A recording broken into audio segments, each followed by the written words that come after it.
Hello everyone and welcome back. It is Makeup Monday, which means we are talking about something specific to makeup, makeup prep, whatever it is, more tutorial-esque, old school version YouTube, right? Okay, today we're talking about primers. Now listen, you are gonna get so many opinions on primers from everyone. Professional makeup artists, influencers, consumers, everybody has a different opinion on primers, right? Some people think it's just a gimmicky thing that the industry has made to, sell more products, which in some cases they do, but primers have been used for centuries. And yes, I mean hundreds and hundreds and even thousands of years. Even the ancient Romans used to use primer. Not how we know it now, but they used to prime their skin. So it has always been a step in makeup. And primers have become more advanced along with how makeup has become more advanced, along with how skincare has become more advanced. So we're going to talk about primers today. Lip primer, eye primer, face primer. If you need it, when you need it, do you need it? Is it gimmicky? Are all the brands just trying to take your money, So if you like this kind of makeup, very makeup focused content, Mondays is where it's at. Please like this video and give it a thumbs up. It really, really helps with these kind of videos. If you like tutorials, if you like that kind of stuff, these are probably my least performing videos, but I like making them for you. That's why I put them on a Monday. Please do like, comment, give a video a thumbs up. It really, really, really, really, really helps. So let's start. Let's just get straight into it. And let's start with face primers. And let's just start with, when do you need a primer? Do you need a primer? Here's what I'm going to say to this, right? I would have one on hand. It's like keeping band-aids in your house. You know what I mean? Or plasters if you're in the UK. Just in case. Just in case you cut yourself, just in case you get a blister, just in case you're wearing those new shoes in and they really fucking hurt, you keep blister plaster. You know what I mean? It's one of those just in case products. I personally really like primers on my skin, and I'll tell you why, and hopefully this will help you make a decision. I swear my skin changes weekly. One week my skin is behaving, meaning it looks great under makeup, makeup looks great on top of it, everything is fine. The next week, part of my face can be extremely dehydrated, extremely textured, extremely porous. Perhaps fine lines are coming through a lot because I'm dehydrated. You know what I mean? The next week I can be oily, greasy, I'm shiny all the time. Skin changes a lot, especially as you are transitioning in age. Perhaps you're becoming a teenager. Perhaps you are coming out of a teenager into your 20s. Perhaps you're getting a maturer skin. Things change a lot with the seasons, with the weather, with air conditioning. Heating in the house, things change. So I always have a backup for every type of skin emergency, we'll call it. Primers are there, and a lot of you will have heard me say this a million times, if and when you need them, okay? They're not gimmicky, they work. Are they 100% necessary all the time? No, but that's why primers do certain things, and that's why they're there for those extreme types of skin. Having saying all that, now let's talk about eye primers. This is the only primer I think is 100% necessary. Like, you have to have this. I don't care if you're not wearing eye makeup. I don't care if you're doing a full face. Eye primer is the one. Listen, great if concealer works for you on your lids, good for you. I personally prefer eye primers. The reason, again, a lot of you would have heard me say this already, eye primers don't contain any hydrating, moisturizing ingredients like a concealer does.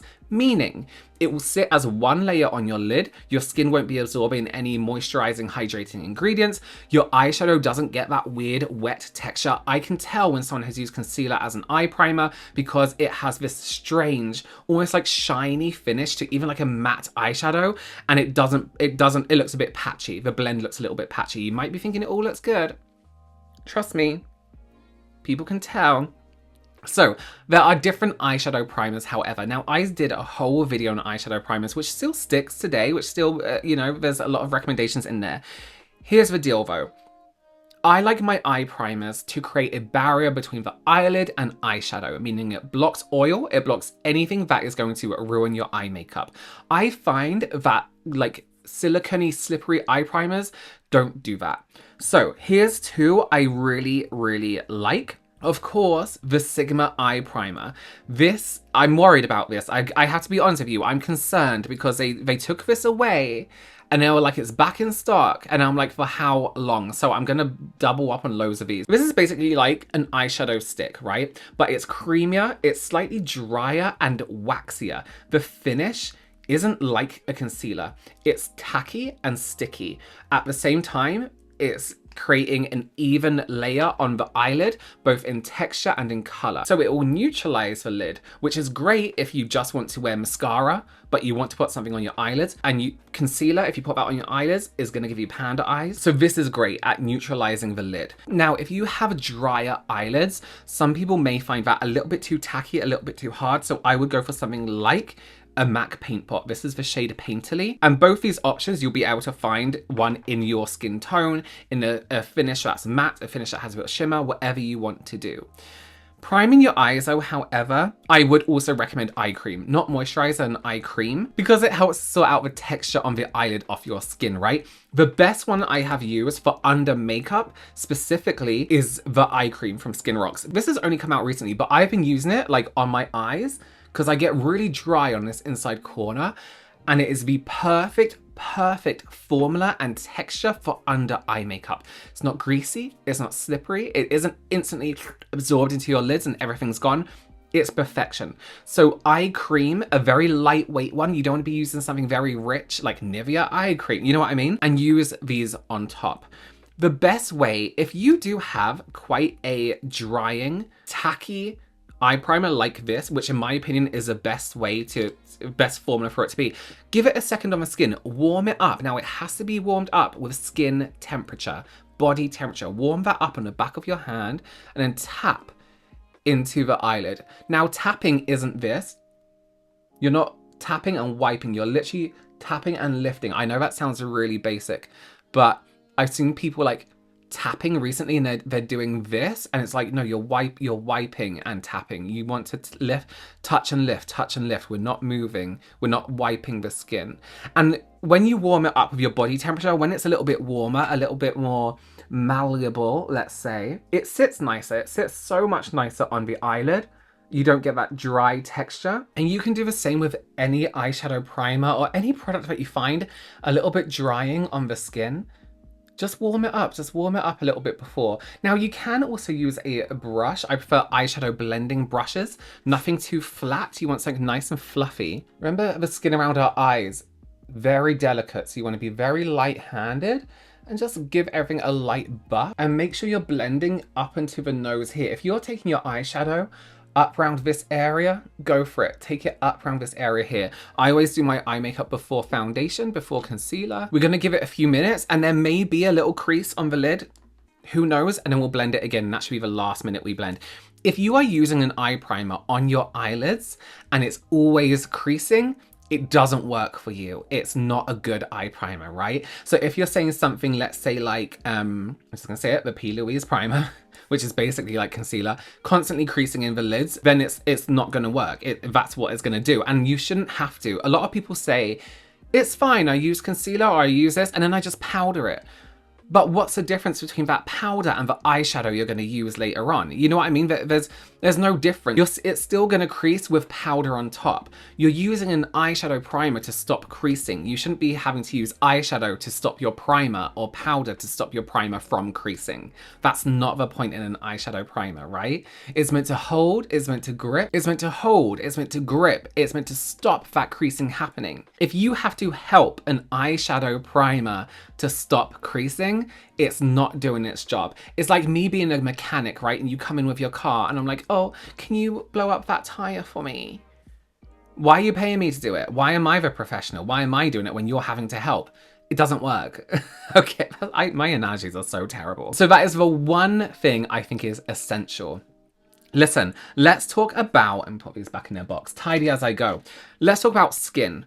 Let's talk about priming the face. There's a few different ways you can do this, and it is all dependent on your skin type.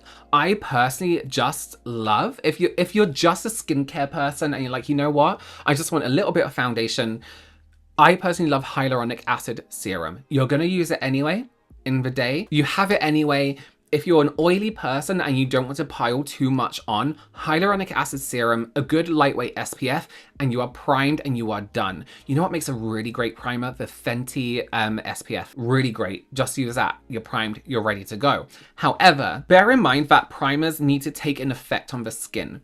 And by that I mean it needs to smooth out, it needs to go over pores, it needs to do something, whatever it claims to do. Let's talk about sunscreen with primer. Now this is a bit of a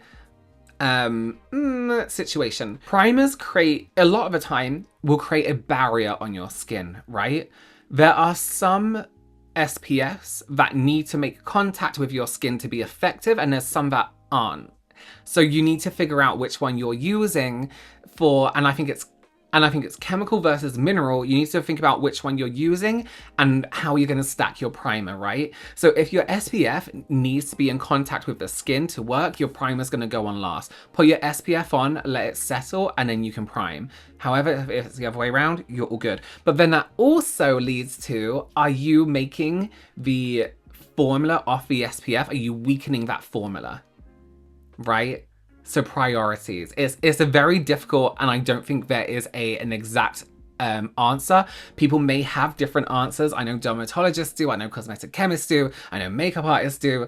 So it is really, so we really need to get down to the science of it and see what's gonna work. And leading on from that, priming the skin doesn't always mean using primers, right? It's just a technique to prime something. Like you're priming a canvas for paint, or you're priming a wall for paint. Priming a face for paint. It means doing something to the canvas to get a certain result. So it doesn't always need to be primers. That's why I love hyaluronic acid. I also love hydrating mists and some setting sprays, right? Not the super intense ones. I do like the one size mattifying setting spray. However, two of my favorites are the Power Grip Dewy setting spray. This is a new one because I just did a sponsorship with E.L.F. This wasn't part of it. Oh no, it was, full disclosure, but love this. I have this in my personal makeup kit, like for myself. And then a relatively new one is a pretty fresh ColourPop Lock It In setting spray. The reason I really like these two is because they are like setting sprays, but they're more a hydrating mist, if that makes sense. But they are also more skincare-like. So it's not a setting spray like a full, intense, theatrical setting spray where your face is gonna feel like it has a layer or something solid on it, you know what I mean? They are more hydrating to the skin. So if I'm to use, let's use a ColourPop one for example. If I'm to use this, my face is feeling a little bit dry, a little bit dehydrated. And I'm like, you know what though? I'm also a little bit oily. If you don't want too much on your skin, a spray like this is gonna give you like a bounciness to your skin. The reason I love this one is because it gives you a similar result to a hyaluronic acid setting spray, the E.L.F. one, because it's their Power Grip. Their Power Grip, what's it called? Range. So it gives you more of, let me do this side. So what this is going to do is give you a slight tackiness to the skin. So if you just wait for it to dry, you get a bit more of a sticky texture. I love these sticky textures, not because they are sticky, but because they tend to help with the texture or overly textured skin. So if you're dry in some areas, and I'll go to this one now, the actual E.L.F. Power Grip Primer. If you're dry in some areas, or let's say you're extra porous on the skin here, or perhaps makeup tends to cling to in between your brows, or skin in between your brows, something like a sticky primer is really, really good because it creates that layer on your skin that's a little bit tacky and gives your foundation something else to stick to rather than your skin, right? And that's why I love sticky primers, not because I feel like they grip to your foundation, you know, which partly they do, but again, I just prefer the texture it leaves behind. Same with the MUA Probase. This is actually a slightly thinner formula to this. So on those days, maybe if you want to wear a fuller foundation, a fuller coverage foundation, something like the E.L.F. one's really good. Those days when you want to wear like a skin tint or something like that, and you want to wear as minimal products as possible, the MUA base one is really good. You basically have sticky primers in this formula, this formation, or you have a sticky primer in a spray. So with those sticky primers, grippy primers, glue primers, whatever they're going to be called, don't think of them as beneficial because it grips the foundation. Think of them as beneficial because of the layer they create over your skin, right? Touching on layers that are created over your skin, let's talk about Pore-Professional. I despise Pore-Professional. I don't like it for anyone because it's too silicone-y, it's too slippery, and it's just not good. If you want something similar, something like the iconic London, this is really great, Velvet Smooth Pore Refining Primer. Now we can see with this one, it's more like a white cream. It's not like that clear. It's not like that clear kind of gimmicky, silicone-y, liquid silicone. You know what I mean? It's a little bit more of a face cream, very thin on the skin. It doesn't feel powdery. It doesn't feel strange. You can just see it mattify, and it feels more like skincare, right? It feels like it becomes part of the skin over something like Pore-Professional, which kind of just feels like it sits on top. No matter how you kind of blend it, it always just feels like you're moving it around. And this one just feels a little bit more like it becomes part of the skin. Same with Milk's Pore Eclipse Primer. This is great if you are super, super oily. Not just a little bit oily. This might dry you out a little bit, but I would go for something like this. Again, you will see the formula is a bit more creamy, and it's not like that silicone-y clear liquid. Those are the kind of pore primers I would go for. One that feels like skincare. You can try it on the back of your hand in store if there's samples, and just put it on the back of your hand. Like right now, I can feel my skin. It doesn't feel like there's a layer of something on top. And that's what I feel like Pore-Professional does. It leaves this layer. You may have noticed I use the pore one in the middle of my face and slightly on my cheeks, and whereas I use the other ones, the spray ones, over my whole face. And that is because we are like zone priming, right? I don't know if that's even a phrase or a term. Just quickly to my eyelids, I'm just going to give out one more little blend because you can see it's slightly creased into the socket there after about 28 minutes, 30 minutes we're coming up to. Recording this, obviously edited down, it'll be smaller. And then that will be the last time I have to do that, you'll see. And zone priming is what it sounds like. Your nose is porous and oily, great. Use a primer that's made for that. Your cheeks are dehydrated and need like a layer on top before your makeup, great, use that. You don't have to use one primer on the whole face. You don't even have to use two primers on the whole face. You can use one primer just on your nose. You can use one primer just on your forehead. As I said, it's all about when and where and if you need it, right? I think a lot of people like to believe they're being let me just get all this primer off my hands. They're being like strung along by the beauty industry with primers. And I know there are absolutely products out there that are completely unnecessary that you absolutely don't have to use. Primer isn't completely unnecessary. It's necessary sometimes. It might not be for you, it might not be for someone, but it's great to have as backup. Primer is your backup, right? There might be a day where your foundation just isn't sitting right in that one place on your face and you're gonna have a primer for that occasion. So I would go out to the drugstore. If you want to use primer, grab a sticky primer, grab a mattifying primer, and you're all good. 100%. E.L.F now have a mattifying primer.